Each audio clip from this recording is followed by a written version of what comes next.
Mbah Kiai Haji Gandung Bani Masyuri wa ila rukal marhum Bapak Ustadz Iwan Hadi Sudarma Bintar Makaryo wa ila arwahi jami' kubur minal muslimin wal muslimat wal mu'minin wal mu'minat khususan fi qaryati desa Sadayu Allahumma gfir lahum warhamhum wa'afihi wa fahim al-fatihah. A'udzu billahi minasyaitonir rajim. Bismillahirrahmanirrahim. Alhamdulillahirabbil alamin arrahmanir rahim maliki yaumiddin. Iyyaka na'budu wa iyyaka nasta'in ihdinas siratal mustaqim siratal ladzina an'amta 'alaihim ghairil maghdubi 'alaihim waladdallin. Bismillahirrahmanirrahim. Alhamdulillahirabbil alamin alhamdulillahi 'ala nikmatil iman. Alhamdulillahi 'ala nikmatil Islam. Asyhadu an la ilaha illallah wa asyhadu anna Muhammadar Rasulullah. Allahumma shalli ala sayyidina Muhammad wa ala ali sayyidina Muhammad sallallahu alaihi wasallam. Yang dimuliakan Allah, Ibu Ustadz, para imam, para bapak-bapak, kasepuhan sadayana. Alhamdulillah orang sadayana meskipun ngantuk gunduh, insyaallah secara singkat marilah kita memohon kepada Allah agar diberikan ilmu, tetap istiqomah karena memang godaannya luar biasa. Insyaallah pada malam yang ke-16 alhamdulillah kita dapat dipertemukan kembali oleh Allah Subhanahu wa taala dalam rangka thalabul ilmu, dalam rangka untuk menuntut ilmunya Allah Subhanahu wa taala. Shalawat serta salam semoga tercurahkan ke junjungan orang sadayana Nabi Agung Muhammad sallallahu alaihi wasallam, ke keluargana, para sahabatna, para tabi'in as-solihin, kemaibarna ke orang sadayana. Semoga senantiasa orang sadayana senantiasa menang syafaat di dunia wal akhirah. Amin ya rabbal alamin. Pada bab makalah yang ke-74 yang berjudul Hati itu Sumber Cahaya. Hati itu sumber cahaya. Bismillahirrahmanirrahim. Matali'ul anwaril qulub wal asrar. Tempat terbitnya berbagai cahaya itu adalah hati dan rahasia-rahasianya. Cahaya ilmu, cahaya ma'rifat dan cahaya tauhid. Tempat terbit dan memancarnya ada di dalam hati orang-orang yang ma'rifat dan di dalam rahasia-rahasia mereka, di dalam jiwa mereka. Cahaya-cahaya ini merupakan cahaya-cahaya yang hakiki karena lebih kuat daya pancarnya daripada cahaya yang terpancar dari berbagai macam bintang. Kalau boleh diibaratkan, jika hatinya orang makrifat dibelah, cahayanya itu akan memadamkan seluruh cahaya bintang langit dan seisinya. Itulah cahaya orang yang makrifat, yang artinya hatinya tidak lagi tersilaukan oleh semua alam semesta dunia ini. Bagaimana tersilaukan? Cahayanya sudah lebih silau. Tidak mungkin sesuatu yang lebih silau akan tersilaukan oleh sesuatu yang lebih kecil silaunya. Rasulullah bersabda di dalam menceritakan firman Allah, lam tasta'ni ardi wala syama'i wa wasi'ani qalbu 'abdil mu'min. Tidak akan memuat aku bumiku dan langitku, dan bisa memuat aku hati hambaku yang beriman. Tidak akan memuat aku bumiku dan langitku, dan bisa memuat aku hati hambaku yang beriman. Jadi kalau langit dan seisinya ini tidak akan memuat ya. Tetapi kalau hatinya orang yang beriman itu muat ya. Artinya apa? Hatinya orang beriman itu lebih luas daripada langit dan seisinya ya. Itulah hati yang hatinya luas, tidak akan sempit, tidak sesempit kuburan ya. Tidak tulisan, tidak mutungan, tidak marah dan sebagainya. Sebagian orang makrifat berkata, seandainya Allah menyingkap tempat terbit cahaya hati orang-orang yang menjadi kekasihnya, niscaya terlipatlah cahaya matahari dan bulan karena kuatnya cahaya hati mereka. Tadi, jika Allah menyingkap atau membuka hati, cahaya hati orang yang makrifat, itu niscaya terlipatlah cahaya matahari dan bulan karena kuatnya cahaya hati mereka. Ini isyarah, Pak. Isyarah bahwa hati manusia yang makrifat itu artinya sudah tidak tersilaukan oleh matahari, bumi, dan seisinya. Tidak tersilaukan oleh makhluk. Di dalam hatinya terus bercahaya tentang kemakrifatannya kepada Allah. Meskipun dohiriyahnya makan jeruk ya, tapi hatinya tidak tersilaukan oleh jeruk. Nah, itu maksudnya, Pak. Jangan jeruk, dunia seisinya dan matahari tidak membuatnya silau. Kalau orang yang masih tersilaukan dengan mobil, dengan uang, artinya loh, bukan berarti nggak butuh mobil, uang, tidak. Tetapi hatinya senantiasa tidak lagi memandang makhluknya, tetapi tetap memandang hidupnya Allah, maka hatinya akan terus berkorban cahaya makrifat Allah Subhanahu wa ta'ala. Itulah cahaya yang khotim ya. Maka sifat wajib bagi Allah yang kedua yaitu khidam, terdahulu, itu senantiasa harus masuk di dalam hati kita. Kita imani bahwa Allah itu terdahulu ya. Terdahulu itu artinya wal awalu wal akhir, di awal dan di akhir. Tidak hanya khidam, tetapi juga ada di akhir apapun. Itulah Allah Subhanahu wa ta'ala ya. Jadi kalau Allah itu terdahulu ya, maka kalau manusia itu pasti ada yang mendahului ya. Kalau Allah tidak mungkin ada yang mendahului ya. Kalau manusia atau makhluk itu pasti ada yang mendahului ya. Contoh kita aja sebelum lahir ada orang tua kita lah gitu ya, Pak ya, seterusnya. Tapi kalau Allah enggak, bagaimana mungkin Allah Sang Maha Pencipta mendahului makhluknya, didahului oleh makhluknya? Mohon maaf. Yang ada adalah Allah Sang Pendahulu. Sebelum alam semesta ini tercipta, Allah lah yang dahulu ada. Sampai saat ini yang ada pun hanya Allah Subhanahu wa ta'ala.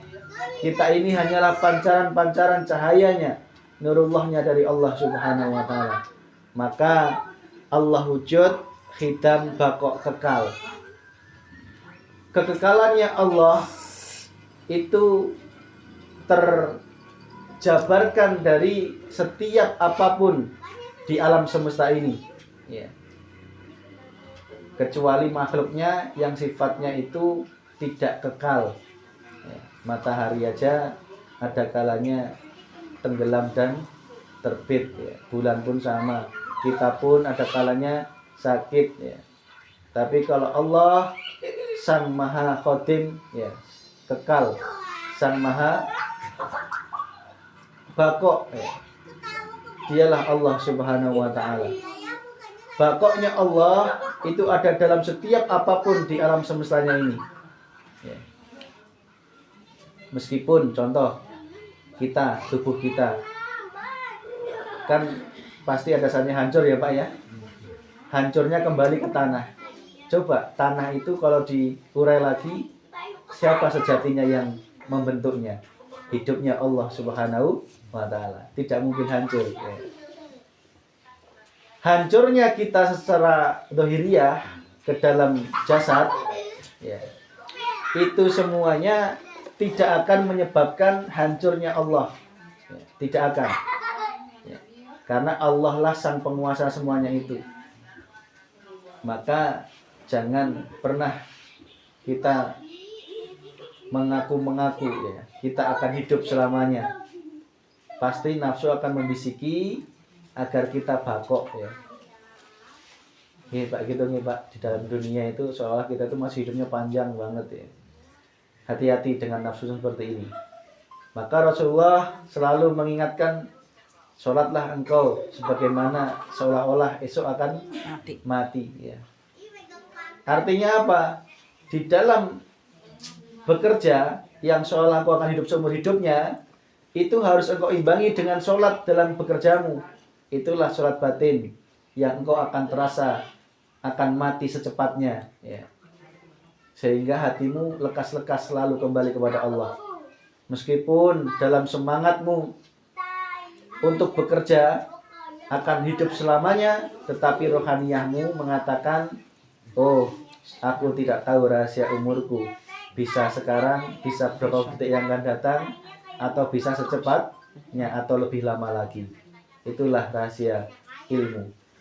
Maka sadari bahwa kita ini makhluk, sifat wajib bagi makhluk itu adalah tidak kekal. Tidak kekal. Bagaimana kekal? Kita ini sejatinya fana. Tidak mungkin sesuatu yang fana itu bisa bakok. Yang bakok hanyalah Allah Subhanahu wa ta'ala. Maka Allah wujud, khidam bakok. Selanjutnya adalah mukhalafatul lil khawadisi. Apa Pak mukhalafatul lil khawadisi? Tidak disamakan dengan makhluknya, barang baru ya. Tidak bisa disamakan dengan yang baru ya. Mukhalafatul tidak mungkin disamakan lil khawadisi dengan makhluknya atau yang bersifat baru. Maka jangan pernah kita membayangkan Allah itu seperti gunung, Allah itu seperti raja yang duduk di singgasana Arsyana di langit tingkat 7. Nauzubillah ini dari. Sampai engkau nggak bisa membayangkan secara otak, tetapi secara hati engkau bisa merasakan hidupnya Allah yang tidak bisa disamakan dengan apapun. Caranya temui, nggak usah jauh-jauh di luar sana, temui dulu dalam dirimu. Di dalam jasadmu ada ruh, rasakan terus. Di dalam ruhmu itu ada roso atau rasa. Di dalam rasa ada iman. Di dalam iman ada Nur Muhammad yang merupakan cikal bakal seluruh alam semesta ini. Di dalam Nur Muhammad ada zat sifat asma af'al yang menjadikan geraknya kita, namanya kita, perbuatannya kita, dan juga sifatnya kita. Itulah yang merupakan zat sifat asma af'alnya Allah Subhanahu wa ta'ala. Lebih ke dalam lagi, rasakan di situ engkau menemui kekosongan. Kekosongan yang tidak bisa engkau samakan dengan apapun. Bahkan tadi jasadmu sudah hilang, ruhmu sudah hilang, fana. Imanmu, rasamu sudah menemui Nur Muhammad. Nur Muhammad sudah fana, mentajalikan dengan zat sifat asma af'alnya. Terus kemudian engkau semuanya itu engkau tajalikan dengan kosong atau hidup. Di dalam hidup itulah bersemayam laisa kamitslihi, yaitu Allah Subhanahu wa ta'ala. Berarti itu ada di dalam dirimu dan di luar dirimu. Wal awalu wal akhir wal zahir wal batin, di setiap apapun. Temuilah itu semuanya. Jangan pernah engkau membayangkan cau itu Allah, bukan itu. Tetapi hidupnya yang menguasai di dalamnya, yang membentuk struktur cau, struktur ayam, struktur matahari di dalamnya dan di luarnya, baik yang zahirnya maupun yang batinnya, sampai engkau tidak bisa membayangkan apapun yang ada engkau rasakan hidupnya Allah Subhanahu wa ta'ala. Muhal bagi Allah untuk bisa disamakan dengan makhluknya. Ya, tidak sama antara matahari dan cahayanya. Ya, enggak sama ya Pak ya. Matahari ya matahari, cahayanya cahaya.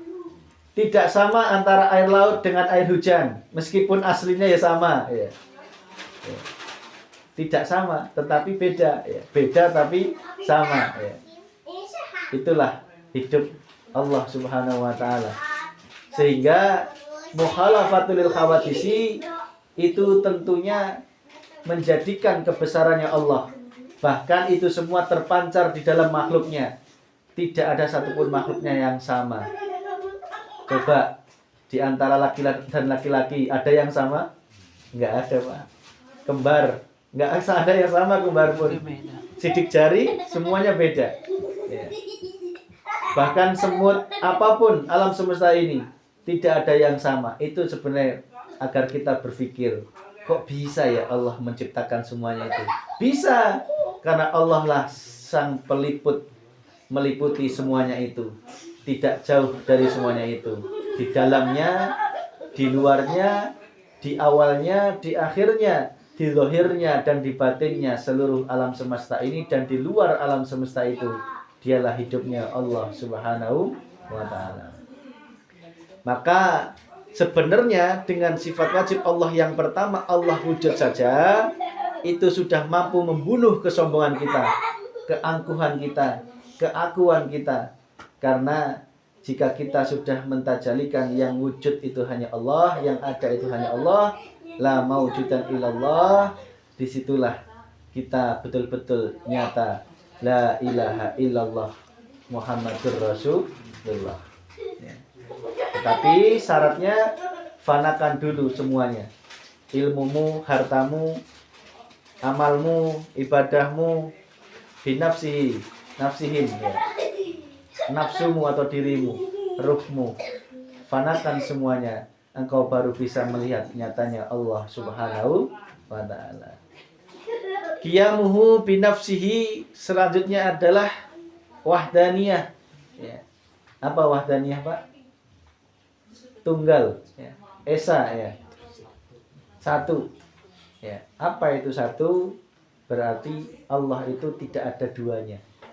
Ya. Kalau tidak ada duanya berarti tidak ada yang punya kekuatan selain Allah. Tidak ada punya sifat selain Allah. Tidak ada punya wujud selain Allah, tidak ada punya nama selain Allah, tidak ada yang punya zat selain Allah. Itu esa.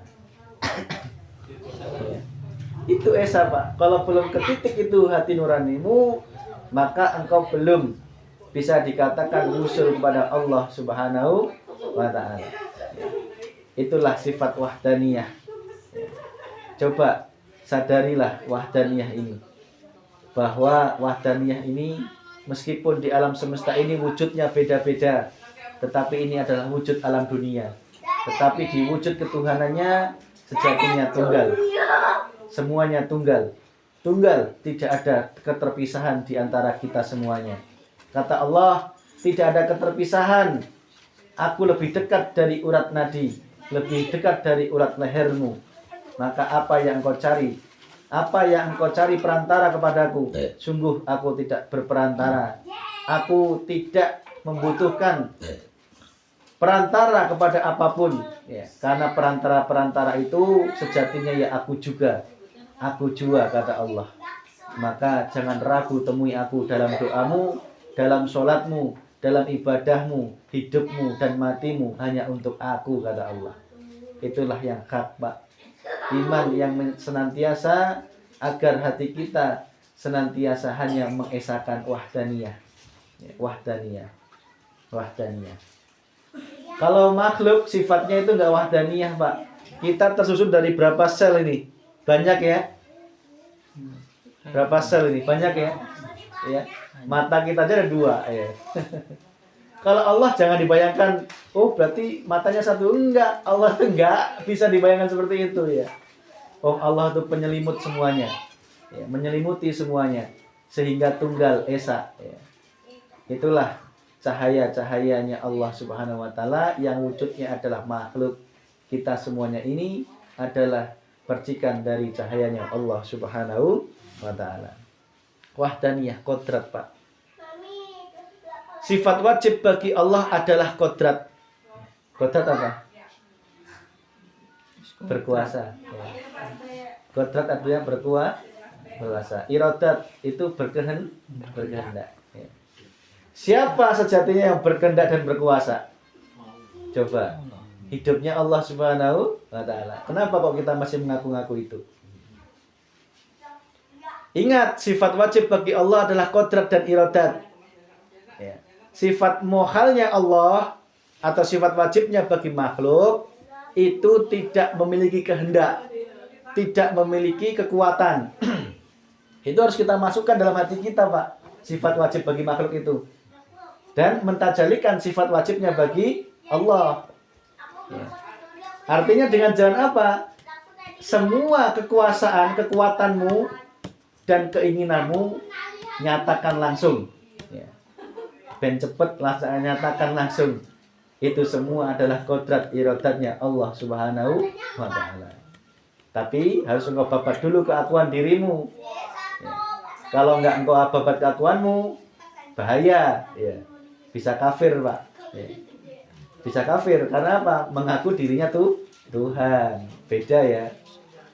Beda jauh, Pak. Ya.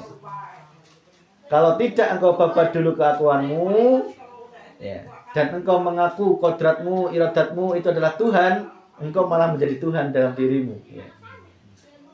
Maka hati-hati di sini.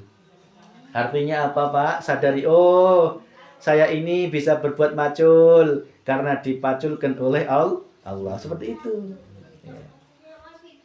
Oh, saya ini punya keinginan datang ke majelis, itu pun karena ditanamkan niat oleh Allah Subhanahu wa Ta'ala. Coba angan-angan, jenengan bisa niat aja, kodrat iradat ya, iradat kan keinginan ya. Sejatinya itu keinginannya siapa? Keinginan siapa, Pak? Gusti Allah. Bukan berarti jenengan Allah loh, bukan loh ya. Bukan ya Pak, beda jauh ya. Sadar diri bahwa keinginan niat pun itu juga dikendalikan oleh Allah. Maksudnya gitu. Karena Allah itu sang iradah. Allah itu sang kodrat. Allah sang kodrat iradat. Ya.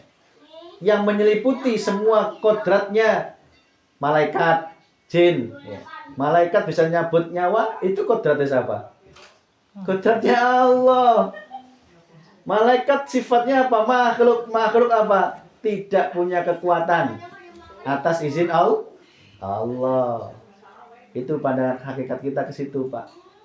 Mentajalikan sifat kodratnya dan iradatnya Allah Subhanahu wa Ta'ala. Bukan berarti malaikat, oh aku tak nyabut nyawa si fulan, itu sekabak-kabak karena keinginannya dia sendiri. Tidak. Tetapi karena iradahnya Allah Subhanahu wa Ta'ala. Lah gitu nih Pak, nggih? Lah kalau malaikat bisa berbuat semampunya, kodratnya semampunya, semaunya, dan iradahnya kemauannya semaunya, ya bahaya Pak. Sing kudu dicabut si A malah sing dicabut si B. Wah itu mah kemarin malah bertawasul ke saya ya. Karena saya ditawasuin, nantilah tak cabut nanti nyawanya ya. Mending itu yang selalu nggak mau ingat sama saya, tak cabut duluan. Nah itu bahaya. Allahnya jadi nggak berkuasa. Oh bener ya. Malaikat aja kodrat iradatnya sejatinya miliknya Gusti Allah. Lah kenapa engkau nggak mengakui kalau kodrat dan iradatmu itu sejatinya datangnya semata dari Allah Subhanahu wa Ta'ala. Ketidak bisa mengakuan itu karena hijab yang masih tebal di dalam diri kita. Kodrat, iradat, apa Pak? Ngilmu, hayat ya. Ya, kita persingkat ini nanti penjelasan detailnya selanjutnya. Ngilmu, hayat. Ya, kodrat, iradat, ngilmu, hayat. Ngilmu apa Pak? Maha mengetahui ya, maha berilmu ya. Coba, angan-angan itu. Masih mau ngakuin ilmu ada dalam diri kita? Masih mau gondeli ilmu? Oh, aku punya ilmu ya. Ilmu kanuragan, ilmu rawarontek, ilmu agama, ilmu pati, ilmu macul, ilmu kuliah. Ya. Masih mau diakui? Ya. Buang Pak, bahaya itu. Itu adalah iman yang masih tercampuri oleh syirik kita kepada Allah Subhanahu wa Ta'ala. Dengan sifat ilmunya Allah langsung memfanakan, menghabiskan ilmu di dalam diri kita yang engkau akui maksudnya. Ya, bukan berarti oh tak jedorkan aja kepala aku ke temboknya Mas ya dan enggak jadi orang bodoh ya. Bukan gitu maksudnya ya. Artinya hilangkan keakuan dirimu akan memiliki ilmu. Oh, aku mah lebih alim ya. Aku lebih soleh. Aku lebih hebat, itu mah ilmu cetek. Nah, wes. Ilmu kan ilmu dhuwur ya. Enggak ada yang berani membuka ilmu seperti ini kecuali aku, wes, Pak. Jika itu masih ada dalam diriku, diri kita semuanya, itu sudah termasuk kita mendolimi Allah Subhanahu wa ta'ala. Sudah, nyatakan aja dalam hatimu. Wujudnya apa? Ngomong. Hatimu itu ngomong wujudnya. Oh, ilmu iki sifate ngilmune Gusti Allah. Lah penak ya Pak nggih? Cuma tinggal ngomong gitu. Hati kita itu wujudnya gitu loh. Cara menetralkannya gitu. Sering-seringlah ngomong gitu ketika muncul kesombongan. Gitu. Sehingga apa? Ketika sudah tidak mengakui ilmu, ketika engkau digelar ilmu seperti ini, ya sudah, terimalah dengan lapang dada. Ya. Jika tidak, engkau akan mengamati setiap perkataan. Wah, ini mah nggak ada dalilnya ini ya, wah, dan sebagainya ya. Itulah orang-orang yang masih menggunakan akal, sehingga dia pengakuan ilmunya masih tinggi kepada Allah Subhanahu wa ta'ala. Gitu nih Pak nggih. Berarti dengan sifat ilmu kita babat ya. Kita babat keakuan kita di dalam diri kita bahwa kita memiliki ilmu. Tidak hanya ilmu agama loh Pak. Ya ilmu gawe mendoan, ilmu gawe apa? Teh manis ya. Semuanya loh. Makanya jangan pelit kalau dimintain tetangganya, cara bikin apa? Mendoan yang enak gimana? Sing rahasia bumbu rasanya tidak diberikan. Karena apa? Dirinya masa memiliki ilmu Pak. Ya. Padahal itu sebagai ujian dari Allah. Ya, ujian itu. Engkau masih merasa memiliki ilmu enggak gitu. Jangan pelit ilmu Pak, meskipun ilmu dunia, sebarkan seluasnya. Ya. Cara apa nyemprot pare itu ada ilmunya semuanya lah. Kalau engkau enggak menurunkan ilmu ke tetangga saudara, pelit ya, eman-eman ya. Apalagi tukang bangunan Pak ya. Ya itu jangan sampai enggak kalau ada yang nanya enggak dijelaskan dengan baik, jangan Pak ya. Jangan pelit ilmu ya. Jangan ya. Karena apa? Ilmumu itu adalah titipan dari Allah Subhanahu wa ta'ala. Ilmu. Terus kemudian apa? Hayat ya. Hayat apa? Hidup. Ya, yuk itu.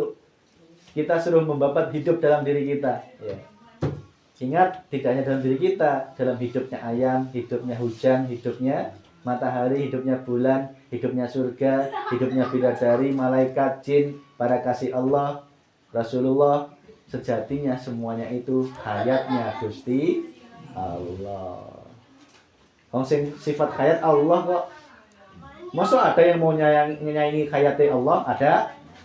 Ada yang mau mengakui aku hidup gitu. Ada? Nggak berani saya Pak ya. Nggak berani. Karena apa? Sing mutlak wajib memiliki sifat hayat cuman satu, yaitu Allah Subhanahu wa ta'ala. Buktinya apa? Kita hidup aja karena dihidupkan Gusti Allah. Allah melayanimu tiap hari. Engkau dikasih udara, dikasih jantungmu berdetak, dikasih apa? Paru-parumu bisa menghirup nafas. Allah gerakkan semuanya itu. Ya, coba Allah meninggal kamu 1 detik aja, mau gimana? Allah menghidupkan setiap sel-sel dalam dirimu. Sehingga dalam engkau tidur, sel itu meregenerasi dirinya. Melalui Nur Muhammadnya Allah mengaturnya. Sadar enggak itu? Ya, dikiranya Allah enggak bekerja dalam tidur kita. Bekerja Pak, dengan sifat hayatnya, sifat ilmunya. Ya. Sel-sel yang kita merasa capek, tubuh kita merasa capek, itu tandanya sel kita itu butuh regenerasi. Ya. Sehingga dengan tidur, ya, nyawa kita digenggam dulu sama Allah, sel-selnya itu diregenerasi oleh Allah, dipancarkan lagi cahaya-cahayanya sehingga memperbarui sel-selnya. Nah, itulah rahasia-rahasia ilmiah sebenarnya yang bisa dijelaskan, semakin menambah keyakinan kita kepada Allah Subhanahu wa ta'ala. Itu Pak, sampai hayat dulu. Ya, ini agak ngebut karena apa? Semakin mepet waktunya. Ramadan tinggal berapa hari lagi ini ya.